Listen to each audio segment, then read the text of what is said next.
All right, how's it going, everyone? Gamifighter here, coming at you with another Sylvaneth video. And in this video, we're going to be doing a deep dive into Kurnoth Hunters with Scythes. This is a new series taking a look at units with their strengths and their weaknesses, tricks to maximize them, and discussing the kind of role that they play in your army in the Sylvaneth faction. So I've been playing a little bit more than I used to, so I'm getting some hands-on experience with Sylvaneth units.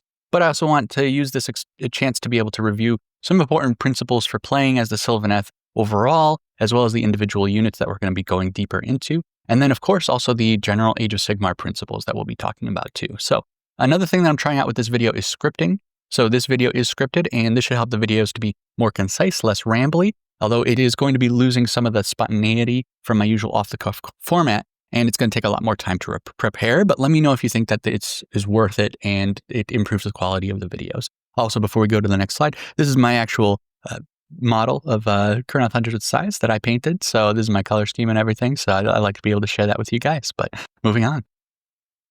First, the regular disclaimer. I got into Age of Sigmar from the hobby angle, and so I'm not necessarily really a competitive player. I've been playing a little bit more. I'm in a league now, so I'm trying my best and I'm trying to learn and everything like that. But just know that this is not top tier, pro level, tournament level experience and that type of a thing. Also, I can make mistakes, so make sure that if you're going to be using the Kurnoth Scythes, that you double check all the rules before you use them in your army.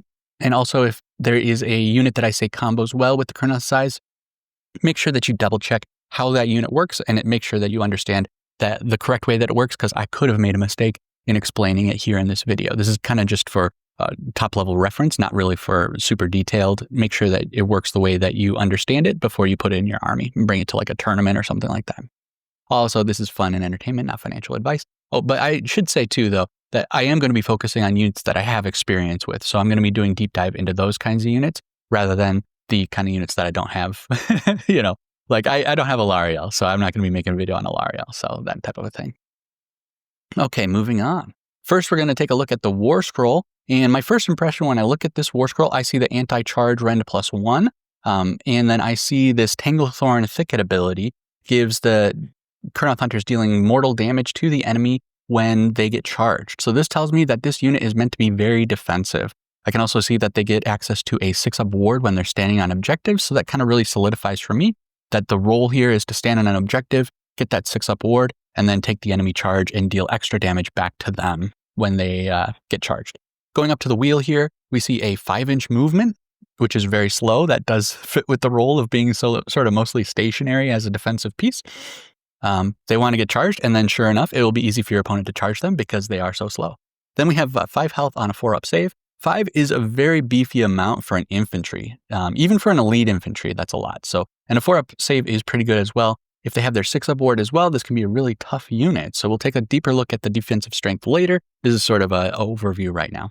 Finally, at the start of the combat phase, they deal mortal damage. Oh yeah, I already talked about this, but they deal mortal damage to one enemy in combat range that charge this turn. You roll a die for each model that's in this unit, and then each 3 up on the roll is a mortal damage. So that means each model has a 2/3 chance of dealing 1 damage to the enemy. So a reinforced unit is on average going to be doing 4 damage, and a non-reinforced unit on average will do 2 damage. 4 damage may not seem like a lot, but it really can be impactful. So against something like a monster, it probably won't make much of a difference.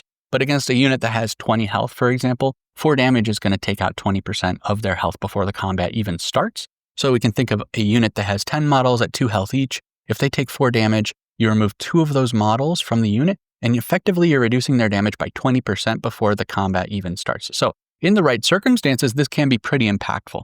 So when we look at the Kurnoth Hunters durability, then this is actually something that's sort of hidden that you won't see on those charts, because it's hard to take that into account. Yeah, and the other thing is that this greatly increases the damage of the Kurnoth Hunters with Scythes if they get charged, but you do this part before the enemy gets to even activate, which is really nice. So I'm not trying to oversell this ability. I'm just pointing out that this damage is pretty modest. You know, just 4 damage is not a huge deal, but it can subtly have a larger impact than you may think of at first.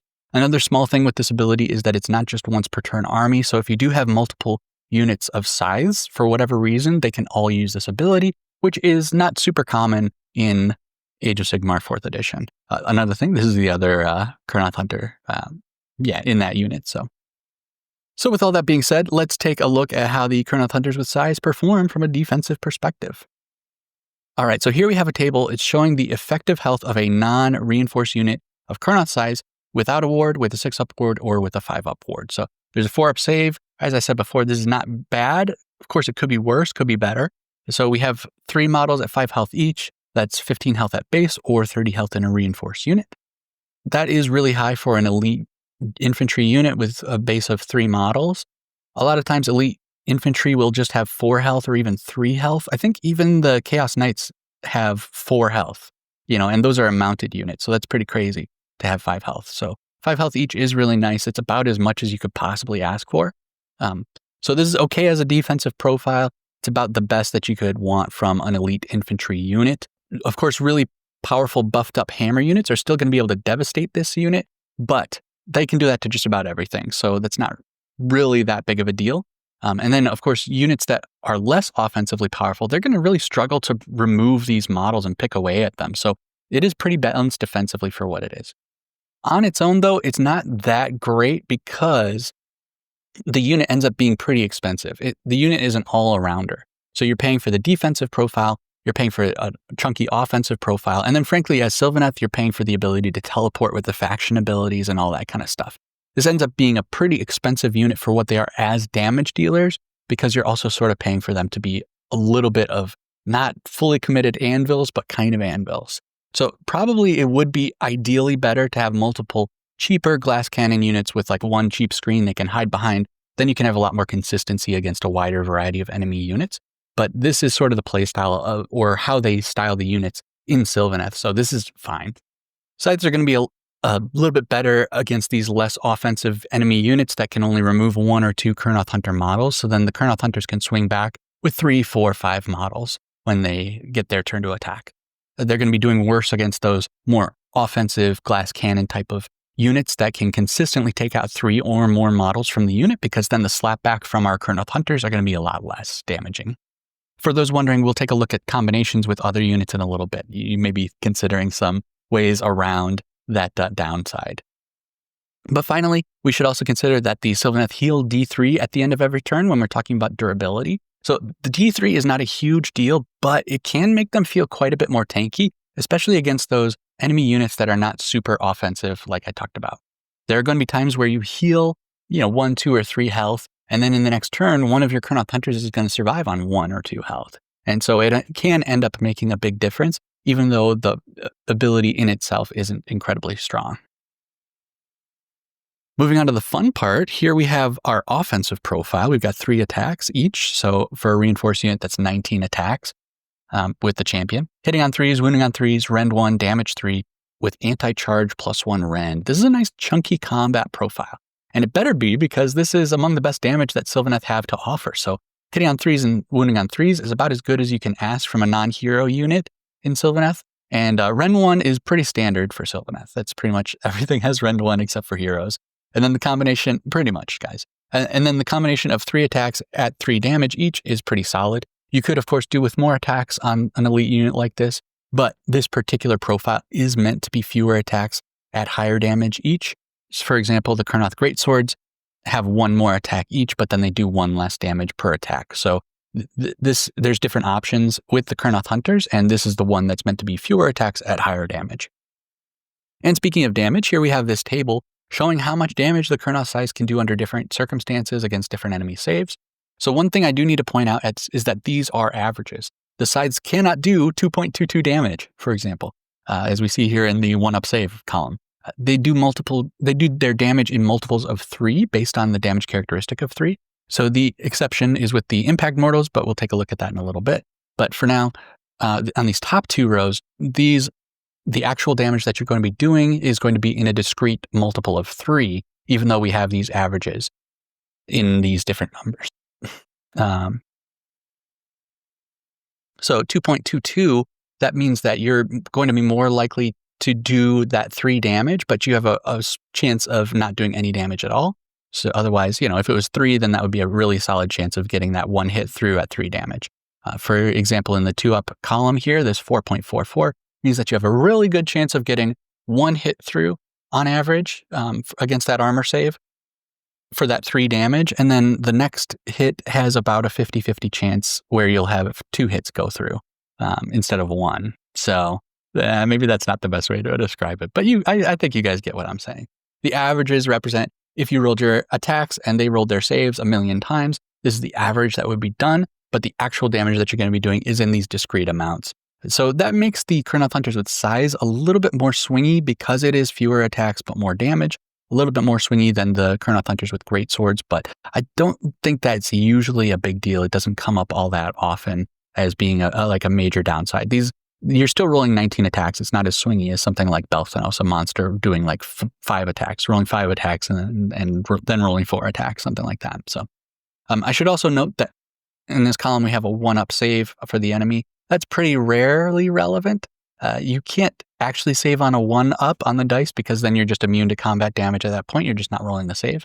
But 1-up save is actually just a 2-up save that ignores the first point of rend when it gets attacked. So that basically only happens when you have a unit with a native 2-up save and they use like an all-out defense or something like that. So like I said, not really relevant, but I did include it just for the sake of completeness. So these top 2 rows have pretty solid damage, as we might expect. We're not comparing these to other units, so it is a little bit of a vacuum, but we can see that against a 5-up save and a 6-up save, they deal over 10 damage and over 20 damage respectively, which are good breakpoints against a lot of enemy units. What I do want to call attention to, however, is the drop-off in the damage comparing between having 6 models and having 3 models. As you might expect, when you have 3 models, you do about half the damage of 6 models. It's actually a little bit more than half because the champion gets a bonus extra attack, so but it's right around half. But this does show the weakness when we're looking at Kurnoth Hunters being a little bit tanky, but not super really tanky. You can and you will lose Kurnoth Hunters when the enemy fights into them first. So when you do lose them, it represents a pretty significant loss in damage. But on the other hand, being somewhat tanky does mean that you will usually have more models remaining after they get attacked than if they were actually just complete glass cannons. So something to keep in mind there. In these bottom 2 rows, we see the damage from 3 models and 6 models when they do get charged. So please note that in this scenario, I'm assuming the enemy charges you when you have 6 models in your Kurnoth Hunters with Scythes unit. And then either they kill the 3 models for this 3 models row, they kill 3 of your models, and then you're just swinging back with 3. Or in the bottom one with 6 models, you get something like a first strike, or they don't activate into your Kurnoth Scythes first, and then you're able to swing back with all 6 models. So we talked about this before, but when Scythes get charged, they deal mortals back to the unit that charged them based on the number of models in the Kurnoth Hunter unit. So if you're at full strength when you get charged, you deal the full mortal damage of those impacts, even if you do lose models later in the activation. So in this case, the average is going to be 4 mortal damage for 6 models on average, and this remains the same for both of the bottom 2 rows as a result. If you don't want to include the mortal damage and you just want to consider the combat damage that they deal, then for these bottom 2 rows, just subtract 4 from all of those values here, and you'll be able to get the number of the combat damage. In addition to the mortal damage, Scythes also get +1 rend against enemy units that charged, so the damage here in these bottom 2 rows really takes off. If we look here against a 1-up save on the 3 model column or 3 model row that got charged, then on average, they're dealing the same amount of damage as 6 models that charged into a 2-up save, which is really impressive because they have, half as many models. And so this really illustrates that the Scythes deal a lot more damage when they get charged, especially when you include that mortal damage in there as well. And if we look at the 4-up save column for the 6 models that got charged, they deal just about as much damage as the 6 models do against a 6-up save when they didn't get charged. So doing the same damage against a 4-up save that you would normally do against a 6-up save is a really big deal. Of course, you only get 1 extra rend from being charged, but the extra 4 mortal damage makes up the difference here. So that's it makes a really big impact. It's kind of a double-edged sword, though, because if you do end up getting the initiative, you have the chance to charge the opponent with your Kurnoth Hunters with Scythes. You won't be dealing the maximum damage. And so with a 5-inch move, the opponent is going to have a lot of agency over the engagements. And so we're going to look later, but positioning is going to be really important with the Kurnoth Hunters. Okay, so we've seen how tanky they are. We've seen how hard they can hit. Let's take a look at some other rules that synergize with our Kurnoth Scythes to get the most out of them. First up, the branchwych. This hero grants a strike first to the scythes on a 3-up during the enemy turn. This is incredibly strong because it takes place during the opponent's turn. And if it goes off, then the scythes get their mortal damage. If the opponent charged into them, they'll get their mortal damage, they'll get their anti-charge rend, and then they still get to attack before the enemy even has a chance to lift up any of your Kurnoth models. So they can do their full damage. This can make the scythes really scary to charge into, since they have a pretty good chance of dealing damage before the enemy gets to do the damage to you. And that can cause the enemy to lose more than they actually deal the damage to you. This part's not scripted. You may be able to tell the parts where I'm not scripted. I just feel like I didn't explain this super well. If the enemy charges into you and you have a branchwych, then they could actually lose their entire unit and deal no damage to you. You know what I mean? So it's really scary to charge into these. So for the restrictions, the branchwych does have to be within range of the awakened wildwoods, and then the Kurnoths have to be wholly within 12 inches of the branchwych. But that is pretty forgiving. That ends up being a pretty wide range that you can be in. Next, we're going to look at the treelord ancient. So there's another hero. It has a rampage that gives one enemy unit strike last on a 4-up, and this happens during any turn. So this is better in that it can happen on your turn as well, but it's also quite a bit less reliable than the branchwych, as it goes off only 50% of the time.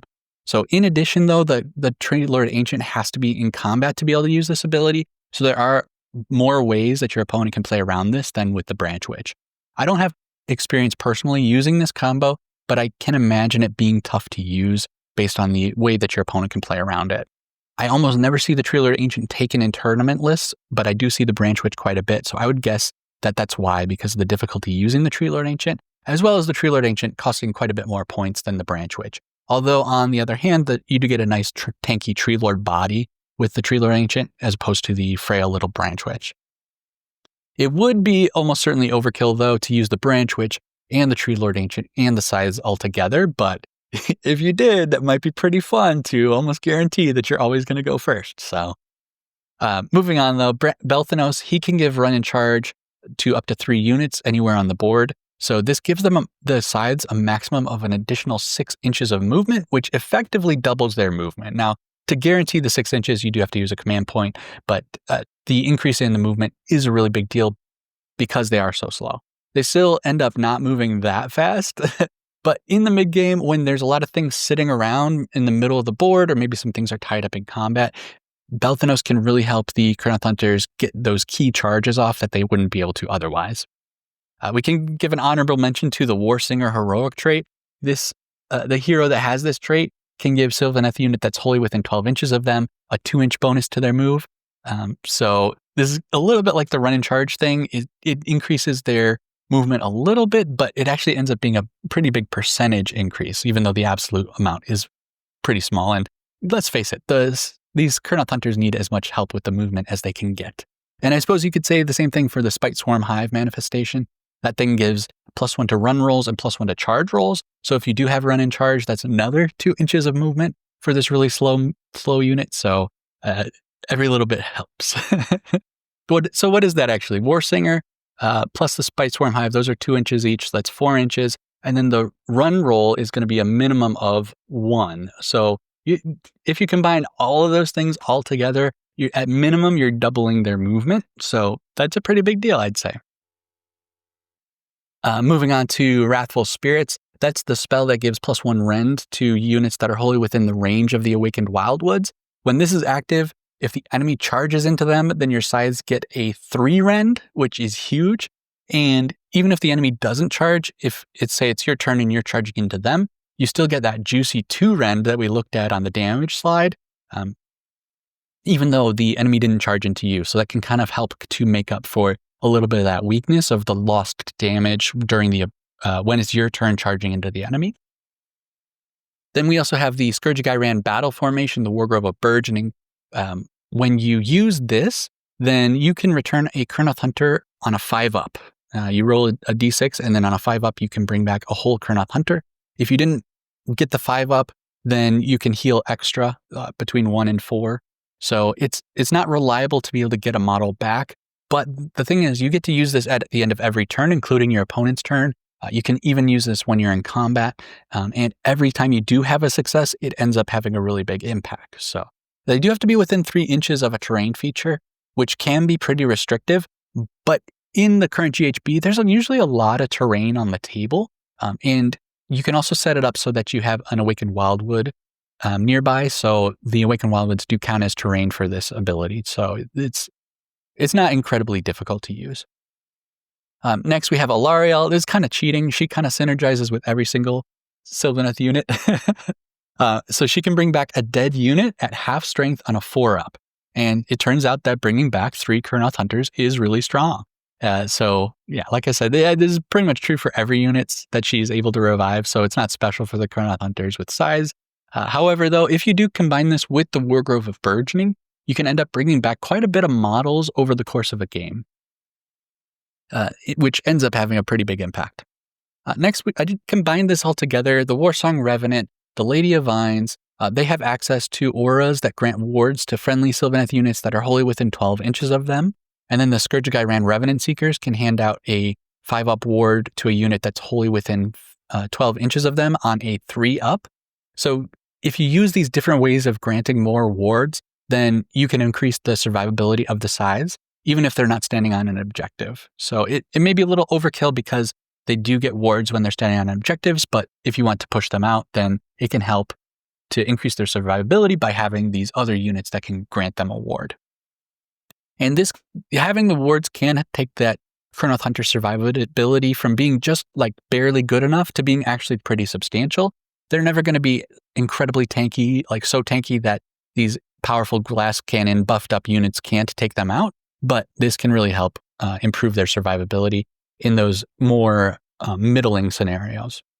And when you're talking about the Kurnoth size, they want to get charged, so every point of health and every point of damage that you save from them really helps. So 6-up ward, a lot of people consider it not that impactful, but being able to save even just 1 health can make a difference.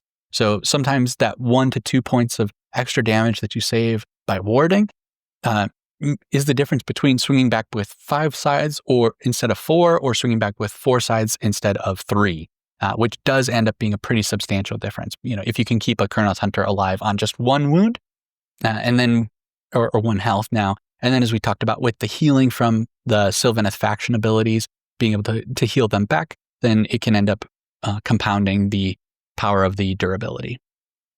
There are other rules that have synergy with the size, but these are the rules that I find most impactful. Just off the top of my head here, the Scourge of Ghyran drycha has a warscroll spell that can buff damage, but for the Kurnoth Hunters, it just gives them +1 to wound, which is not that big of a deal.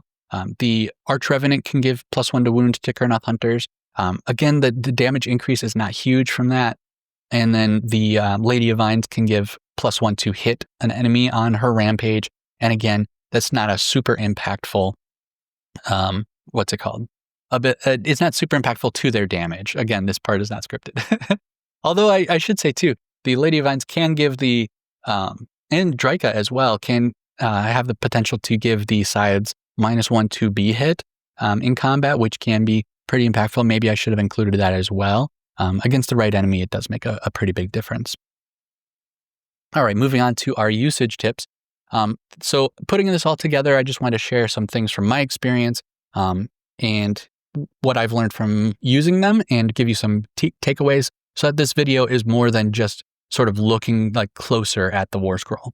So first, positioning. Positioning is very important because they are so slow.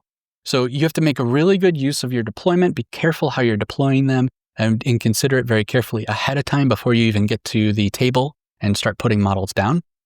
You also have to make very careful use of walk the hidden paths and strike and fade with them.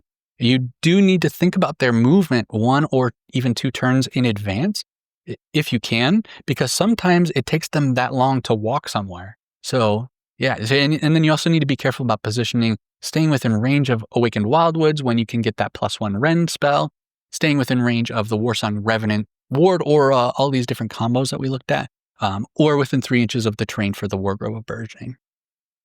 Next, going along with the same theme of positioning, the Kurnoth size can be a really intimidating unit to charge, especially if you have that branchwych with them, potentially giving them strike first. But with this unit being so slow, it means that there are a lot of units in the game, a lot of whole armies in the game that can just kind of ignore the Kurnoth Hunters. So this means you need to put them into a key strategic location so that your opponent simply cannot avoid them.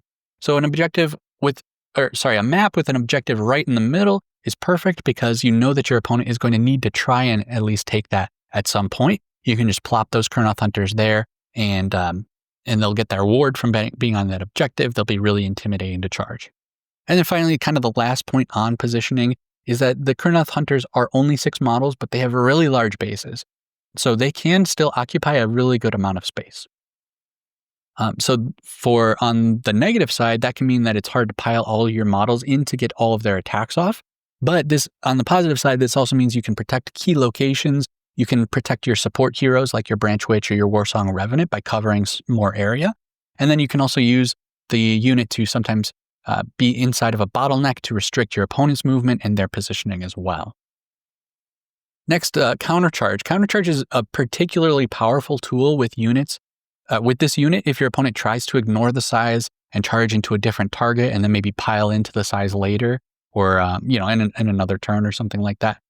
So if your opponent charged near them but didn't tag the sides in combat, you can use the countercharge to get the sides into combat. They'll still get that Tanglethorn Thicket mortal damage and the anti-charge rend bonus. Even if your opponent didn't directly charge into the sides, they can still get that bonus.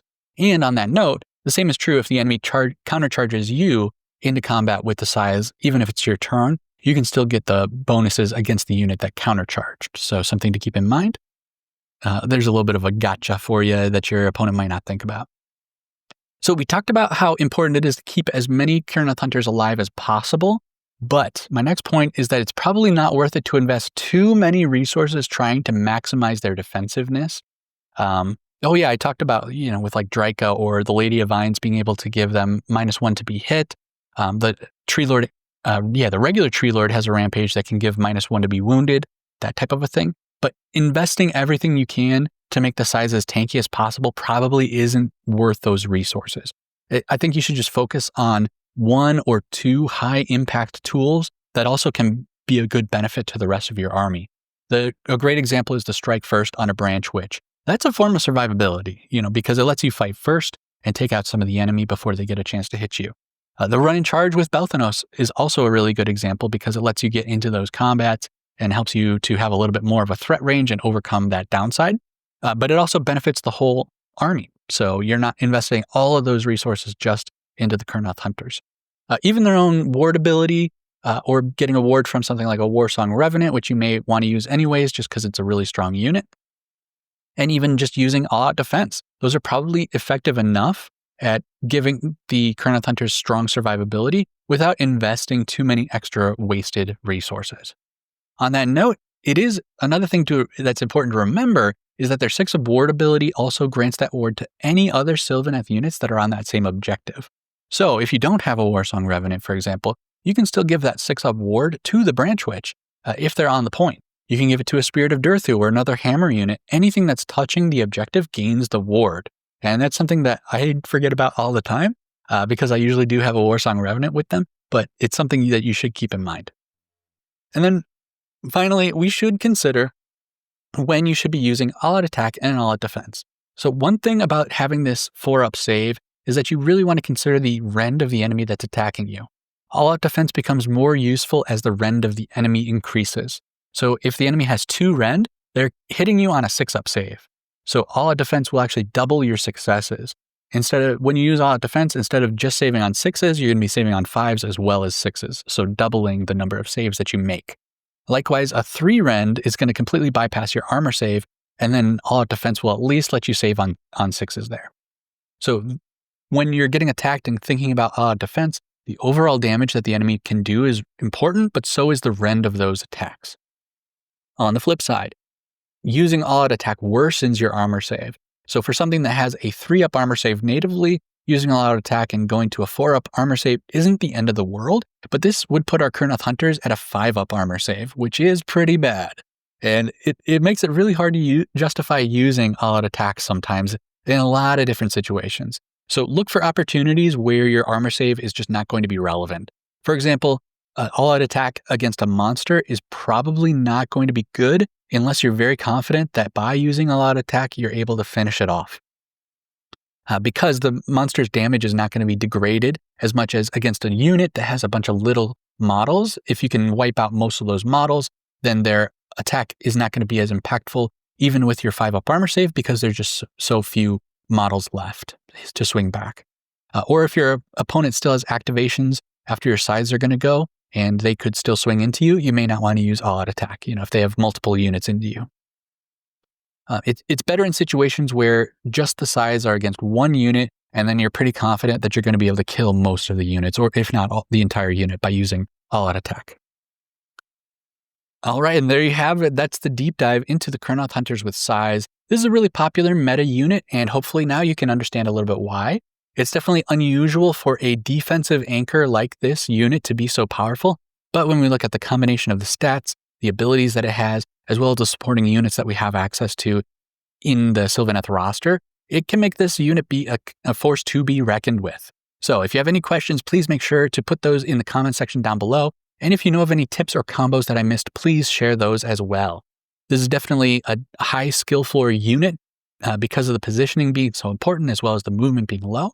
But if you haven't tried Kurnoth Hunters with Scythes before, maybe you should check them out in your next game. Plop them down in the middle of the board with some branchwych support and watch them control that whole center board. Let me know if you like this scripted video better than my usual ad-lib style, and let me know what you think about this deep dive style video. What unit should I go over next? I'm thinking about the Scourge-Ghyran Revenant Seekers. But that's it for now. Thank you all very much for watching. For now, I'm going to make like a tree and get out of here.